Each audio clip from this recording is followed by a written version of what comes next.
But anyway, what kind of message do I want to send? And there are essentially three types. One is about position and personality, and that's where I'm just focusing on customer benefits, whether it's cost or whether it's functionality. Big idea is that it's part of a big idea.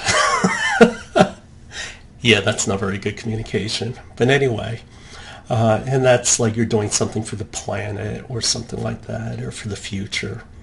And what's the appeal? Is it distinctive? Is it meaningful? And so those are the three types of messages that typically you craft in promotion. And so you could just read this for yourself. But basically, fundamentally, if you want to make a message statement, you just fill in these blanks. But what it comes down to is that you want to tell people how it's unique compared to something else. What segment are you selling into, and what supports that? An example is Waymo self-driving cars are the safest on the road. Again, what's unique? What's my important claim? Among all automated cars.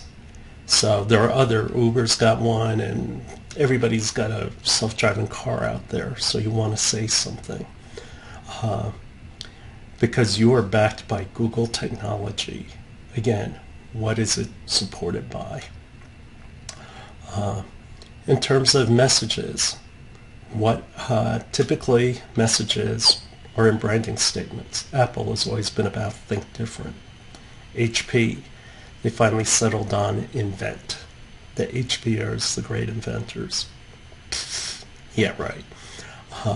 Johnson & Johnson, caring for the world one person at a time. Again, when you look at the messages, what is it? Apple, big idea. HP, big idea. Johnson & Johnson, it has to do with the personalized messaging about healthcare. GE, imagination at work. Now, if you look at AT&T versus Verizon versus Sprint versus T-Mobile, can anybody tell me what's unique about them? And that's the point. That's why they're all kind of the same dog with different fleas, and none of them stand out. They all claim they're the clearest, or the clearest doesn't matter, or they're the cheapest, and so on and so forth. And at the end, they all turn out to be the same dog with different fleas. In terms of your messaging, it's about your branding. And branding pretty much comes down to two areas. Your attributes, meaning what are your functional benefits, and your personality. Essentially, what are the symbolic or emotional benefits? So branding is about relaying the benefits to your customer and how you're unique.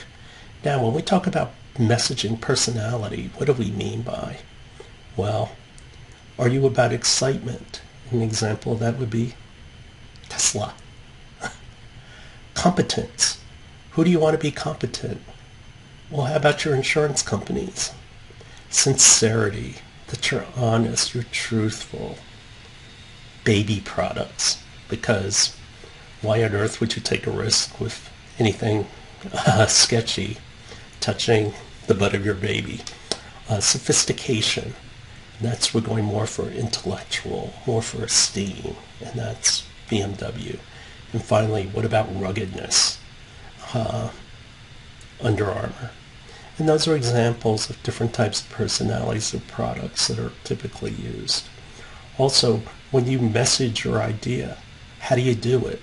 You want to message, especially if you have big ideas, larger than life, whether it's testimonials, musicals, lifestyle, fantasies.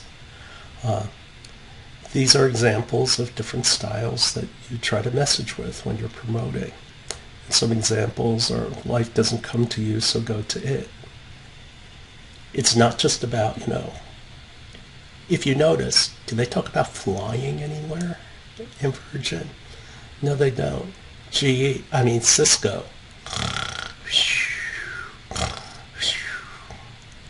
Yeah, what are they saying? Even somebody like Pfizer, we believe that a life not defined by disease is a life of possibility. And so they're telling you what they do, but they also connect it to a higher meaning. In terms of the spectrum of ideas, there's one-on-one selling. and that's personalized communication.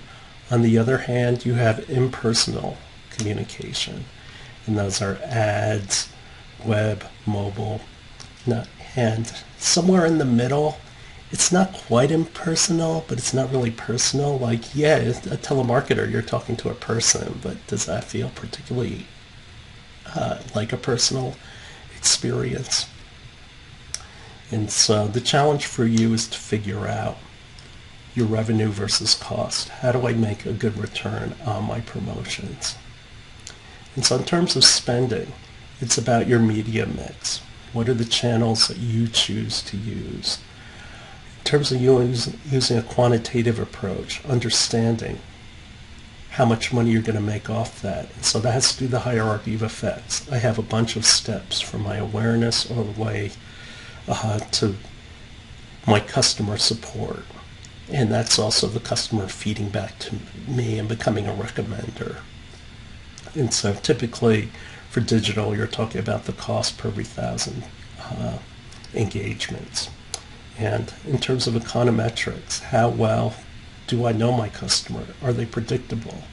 And this is where all the big data algorithms and everything come in, because they do have models that are accurate predictors. And so they can figure out basically how sensitive you're going to be according to the spending. And so where is spending going? And why is mobile growing so fast? Well, it has to do with technology and usage. That if this were 2010, not that many people were using their smartphones for buying. And that's that the displays were small, they were slow, people had concerns about security and everything else. And now we see this basically convergence between the cell phone and the laptop. And so the cell phone comes closer to the laptop, and laptops are trying to become lighter, and everything else are moving more towards the cell phone. And so it's also the usage of mobile, and that's that our phones are around us all the time.